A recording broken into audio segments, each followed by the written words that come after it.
नमस्कार, मैं Preeti Agrawal, assistant professor chemistry in government college Kekri. आज हम बीएससी सेकेंड ईयर में थर्मोडायनामिक्स सेकेंड पढ़ेंगे। इससे पहले आपने थर्मोडायनामिक्स फर्स्ट में कंसेप्ट ऑफ वर्क, हीट के बारे में पढ़ा, फर्स्ट लॉ ऑफ थर्मोडायनामिक्स। इसके अलावा हमने Joule Thomson coefficients, enthalpy, expansion, adiabatic irreversible process और थर्मोकेमिस्ट्री के बारे में जानकारी प्राप्त की। आज हम थर्मोडायनामिक्स में सेकेंड लॉ ऑफ थर्मोडायनामिक्स के बारे में पढ़ेंगे। फर्स्ट लॉ ऑफ थर्मोडायनामिक्स हालांकि अपने आप में कंप्लीट है, लेकिन इसमें कुछ कमियां हैं। फर्स्ट लॉ हमें सिस्टम द्वारा एब्जॉर्ब हीट तथा किए गए कार्य में रिलेशन तो बताता है, लेकिन फर्स्ट लॉ के द्वारा हम हीट फ्लो की डायरेक्शन के बारे में पता नहीं लगा सकते। इसके अलावा फर्स्ट लॉ के अकॉर्डिंग किसी आइसोलेटेड सिस्टम की अवस्था परिवर्तन में उसकी एनर्जी कांस्टेंट होती है, लेकिन इस नियम द्वारा हमें यह जानकारी प्राप्त नहीं होती है कि यह अवस्था परिवर्तन स्वतः हो रहा है या नहीं। इसी तरह हम फर्स्ट लॉ के अकॉर्डिंग एक प्रकार की ऊर्जा उसी के बराबर की दूसरी प्रकार की ऊर्जा में परिवर्तित करते हैं, लेकिन यह नियम यह नहीं बताता कि हीट को बिना किसी अन्यत्र ट्रांसफ़र किए तुल्य मात्रा के कार्य में पूर्णतः परिवर्तित किया जा सकता भी है या नहीं। इन सभी कमियों को दूर करने के लिए थर्मोडायनामिक्स का सेकेंड लॉ दिया गया। सेकेंड लॉ की सहायता से हम heat flow direction, chemical process का स्पॉन्टेनियस होना, इक्विलिब्रियम कंडीशन आदि के बारे में जानकारी प्राप्त कर सकते हैं। सेकेंड लॉ द्वारा हमें ऊष्मा की अधिकतम मात्रा जो कार्य में परिवर्तित हो सकती है उसकी भी कैलकुलेशन कर सकते हैं। इसमें अब सबसे पहले हम पढ़ते हैं what is the second law of thermodynamics. Second law के अकॉर्डिंग सिस्टम के किसी भी भाग या सराउंडिंग में कोई भी परिवर्तन किए बिना हम ऊष्मा को तुल्य मात्रा के कार्य में परिवर्तित नहीं कर सकते। अर्थात हम कह सकते हैं कि दी गई संपूर्ण ऊष्मा को हम पूर्ण रूप से कार्य में परिवर्तित नहीं कर सकते। ऊष्मा का कुछ भाग किसी दूसरी प्रकार की ऊष्मा में जरूर खर्च होता है। क्लॉसियस ने कहा था कि किसी स्वतः क्रियाशील मशीन के लिए बिना किसी आउटर हेल्प के लो टेम्परेचर वाली वस्तु से हीट लेकर हाई टेम्परेचर वाली वस्तु को प्रदान करना असंभव है। कहने का मतलब ये है कि आप गर्म वस्तु को अपने आप ठंडा होते हुए देख सकते हो, लेकिन किसी ठंडी वस्तु को अगर आपको गर्म करना है तो वह स्वतः प्रक्रम नहीं होगा। इसके लिए आपको किसी एक्सटर्नल फोर्स की रिक्वायरमेंट होगी। इसी तरह हम सेकेंड लॉ को इस तरह से भी समझ सकते हैं कि कोई भी पानी है वह ऊंचाई से अपने आप नीचे ज़मीन पर गिर सकता है। यह एक स्पॉन्टेनियस चेंज है, लेकिन यदि आपको ज़मीन से पानी ऊपर ऊंचाई तक पहुंचाना है तो वह स्वतः नहीं होगा। इसके लिए किसी न किसी एक्सटर्नल फोर्स की रिक्वायरमेंट होगी। तो हम कह सकते हैं कि किसी भी चक्रीय प्रक्रम में किसी भी सोर्स से ग्रहण की गई ऊष्मा अपने कुछ भाग का हनन किए बिना तुल्य मात्रा के कार्य में परिवर्तित नहीं हो सकती। अब हम आगे पढ़ रहे हैं conversion of heat into work. सामान्यतः प्रत्येक प्रकार की एनर्जी ऊष्मा में परिवर्तित होती है, या कहें एनर्जी की टेंडेंसी होती है हीट में चेंज होना, लेकिन उस ऊष्मा को कार्य में परिवर्तित होने की स्वाभाविक या नेचुरल प्रकृति नहीं होती है।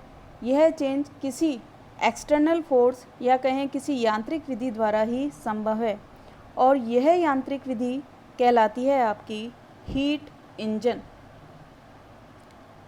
माना कि हम कोई गैसेस सिस्टम ले रहे हैं जिसमें हीट एब्जॉर्ब करके कुछ वर्क ऑफ एक्सपेंशन होता है। अब यदि सिस्टम पर समान मात्रा में ही कंप्रेशन वर्क किया जाए तो अब हीट रिलीज़ होगी, लेकिन प्राप्त ऊष्मा एब्जॉर्ब हीट से कम होती है, जो यह बताता है कि एब्जॉर्ब हुई हीट कंप्लीटली वर्क में कन्वर्ट नहीं हुई है। अतः हम कह सकते हैं कि ऊष्मा को पूर्ण रूप से कार्य में परिवर्तित नहीं किया जा सकता, उसका केवल एक भाग ही वर्क में चेंज होगा, बाकी का शेष भाग सिस्टम के मॉलिक्यूल्स के रैंडम मोशन को बढ़ाने में खर्च हो जाता है, जो कि हीट के रूप में रिलीज़ होता है। यह इर्रेगुलर या रैंडम मोशन हीट को कंप्लीटली कार्य में परिवर्तित नहीं होने देता। अब हम आगे पढ़ते हैं कार्नोट साइकिल। कार्नोट साइकिल एक ऐसा साइकिल है जिसमें सिस्टम कुछ रिवर्सेबल प्रोसेस से गुजरता हुआ वापस अपनी मूल अवस्था में लौट आता है। एक फ्रांसीसी वैज्ञानिक हुए कार्नोट, जिन्होंने ऊष्मा के अधिकांश अंश को कार्य में परिवर्तित करने के लिए एक युक्ति बनाई, जिसे ऊष्मा इंजन, हीट इंजन का नाम दिया। कार्नो ने यह बताया कि आइडियल स्टेज में भी ऊष्मा का एक निश्चित प्रतिशत ही कार्य में बदल सकता है। वास्तविक ऊष्मा इंजन कंप्लीटली रिवर्सेबल नहीं होते, क्योंकि फ्रिक्शन, कंडक्शन, रेडिएशन आदि से हीट लॉस होता है, जिसके कारण कंप्लीटली उसको रोक पाना पॉसिबल नहीं है। अतः ऊष्मा के अधिकांश अंश को कार्य में परिवर्तित करने के लिए कार्नोट ने एक साइक्लिक प्रोसेस बताया, जिसे कार्नोट साइकिल कहते हैं। इसे हम समझ सकते हैं कि माना एक हम गैसेस सिस्टम ले रहे हैं जिसमें एक वेटलेस और फ्रिक्शनलेस पिस्टन युक्त सिलेंडर है और उसमें 1 मोल आदर्श गैस भरी हुई है।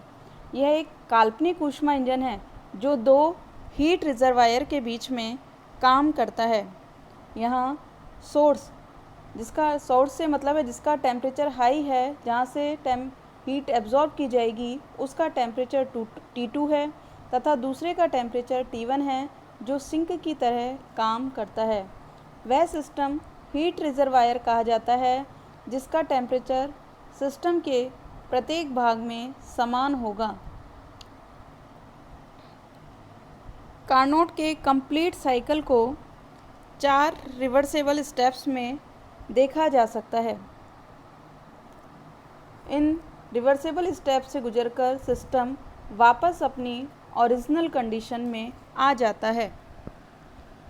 तो फर्स्ट स्टेप आप ये डायग्राम या कहें ग्राफ से समझ सकते हैं कि इसमें दाब और आयतन के बीच में 4 रिवर्सेबल प्रोसेस दिखाए गए हैं। अगर हम बात करें ग्राफ AB की, या कहें कार्नोट साइकिल का फर्स्ट स्टेप है आइसोथर्मल एक्सपेंशन। इसमें सिस्टम को T2 टेम्परेचर वाले सोर्स के कांटेक्ट में रखते हैं, जिसे हमने पॉइंट A नाम दिया है। यहाँ हीट Q2 एब्जॉर्ब होती है। अब इस गैस का आइसोथर्मल रिवर्सेबली एक्सपेंशन किया जाएगा, जिसके कारण वॉल्यूम V1 से बढ़कर V2 हो जाता है। चूँकि प्रोसेस आइसोथर्मल है, इसका मतलब इंटरनल एनर्जी में चेंज 0 होगा। तो हम कह सकते हैं कि दी गई संपूर्ण ऊष्मा कार्य में परिवर्तित होगी। यदि इस प्रोसेस में किया गया कार्य W1 है तो हम कह सकते हैं W1 is equal to minus Q2, या कहें W1 is equal to minus RT2 log ln V2 upon में V1, या minus 2.303 RT2 log V2 upon में V1। अब कार्नोट साइकिल के सेकंड स्टेप की बात करें तो सेकंड स्टेप में एडियाबैटिक एक्सपेंशन होता है। यह रिवर्सेबल प्रोसेस होता है। इसमें भी वॉल्यूम V2 से V3 तक अर्थात कहें पॉइंट B से पॉइंट C तक प्रसारित किया जाता है। चूँकि हम जानते हैं एडियाबैटिक कंडीशन में किसी तरह का कोई हीट एक्सचेंज नहीं होता है, तो इसलिए Q इज़ इक्वल टू 0। तो इस कंडीशन में टेम्परेचर घटकर T1 हो जाता है। तो according to first law of thermodynamics delta E is equal to W2, क्योंकि Q 0 है। आप पहले पढ़ के आए हो कि स्थिर आयतन पर ताप के साथ आंतरिक ऊर्जा में परिवर्तन ऊष्माधारिता कहलाता है। तो हम कह सकते हैं delta E is equal to CV T2 minus T1। चूँकि delta E is equal to W2, तो हम कह सकते हैं कि एडियाबैटिक एक्सप्रेशन में होने वाला कार्य W2 इज़ इक्वल टू है CV T2 माइनस T1। अब हम कार्नोट साइकिल के थर्ड स्टेप की बात करें तो थर्ड स्टेप आइसोथर्मल कंप्रेशन का होता है। इसमें गैस का आइसोथर्मल कंप्रेशन होगा और वॉल्यूम V3 से V4 अर्थात बिंदु C से बिंदु T तक चला जाता है। चूँकि यह प्रोसेस रिवर्सेबल आइसोथर्मल है, अतः आंतरिक ऊर्जा में परिवर्तन शून्य है।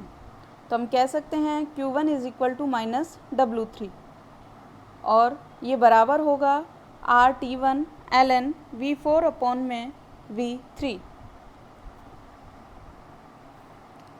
अब हम फोर्थ स्टेप की बात करें तो फोर्थ लास्ट स्टेप है कार्नोट साइकिल में एडियाबैटिक कंप्रेशन।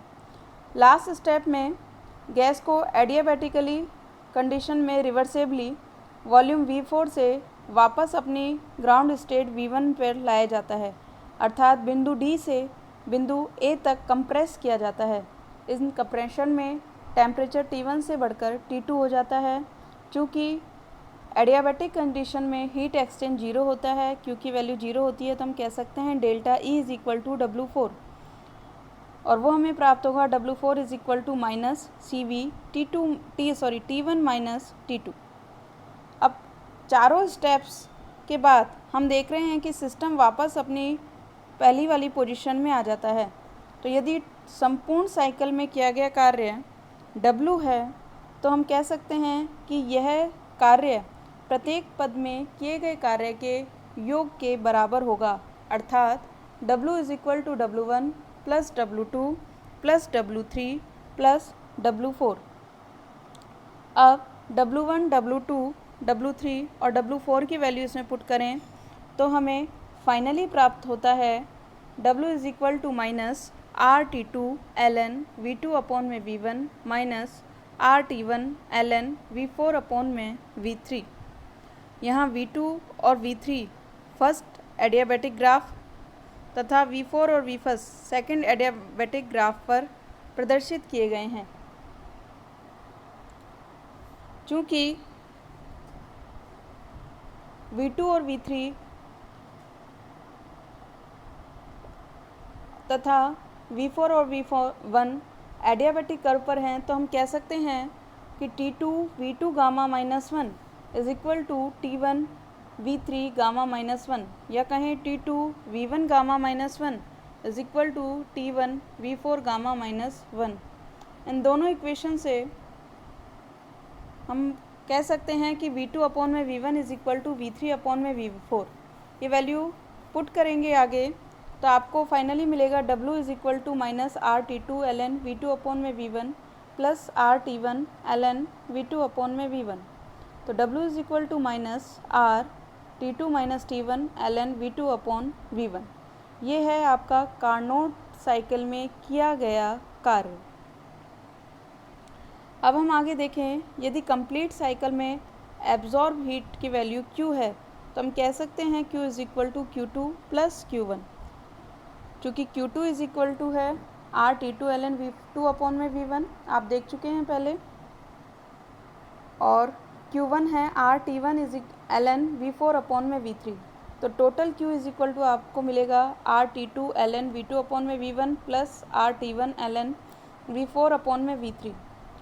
अभी आप ऊपर पढ़ के आए हो कि V3 अपॉन में V4 is equal to V2 upon में V1, तो हम ये वैल्यू यहाँ पुट करें तो आप लिख सकते हो Q is equal to R T2 ln V2 upon में V1 minus are T1 ln V2 upon V1, या कहें Q is equal to R T2 minus T1 ln V2 upon में V1। इस तरह हम कह सकते हैं कि साइक्लिक प्रोसेस में delta E is equal to 0 है, तो Q इज इक्वल टू होगा minus W। High temperature T2 पर एब्जॉर्ब हीट Q2 है, तो किए गए शुद्ध कार्य में तथा एब्जॉर्ब हीट में संबंध हम निम्न इक्वेशन से ज्ञात कर सकते हैं। W is equal to minus R T2 minus T1 ln V2 upon में V1, और Q2 आपको मिला है are T2 ln V2 upon V1। तो हम कह सकते हैं W is equal to minus Q2 T2 minus T1 upon में T2। चूँकि T2 माइनस T1 अपॉन में T2 की वैल्यू हमेशा 1 से कम होगी, इसलिए हम कह सकते हैं कि Q2 is always greater than W, अर्थात हाई टेम्परेचर पर एब्जॉर्ब हीट का कुछ ही भाग कार्य में परिवर्तित होता है, या कहें जितनी हीट एब्जॉर्ब की जाती है उसके तुल्य मात्रा में कार्य परिवर्तित नहीं किया जा सकता। बाकी का शेष भाग जो कार्य में परिवर्तित नहीं होता वह सराउंडिंग में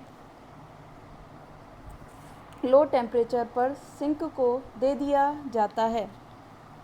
अब आगे आता है आपका efficiency of heat engine. Efficiency से मतलब है दक्षता।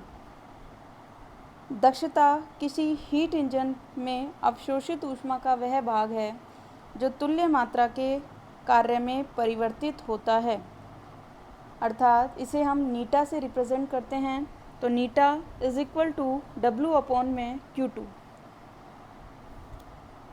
चूँकि अभी आप पढ़ के आए हो W upon Q2 is equal to है T2 माइनस T1 अपॉन में T2, अर्थात नीटा हमें प्राप्त हुआ Q2 माइनस Q1 अपॉन में Q2, या कहें T2 माइनस T1 अपॉन में T2।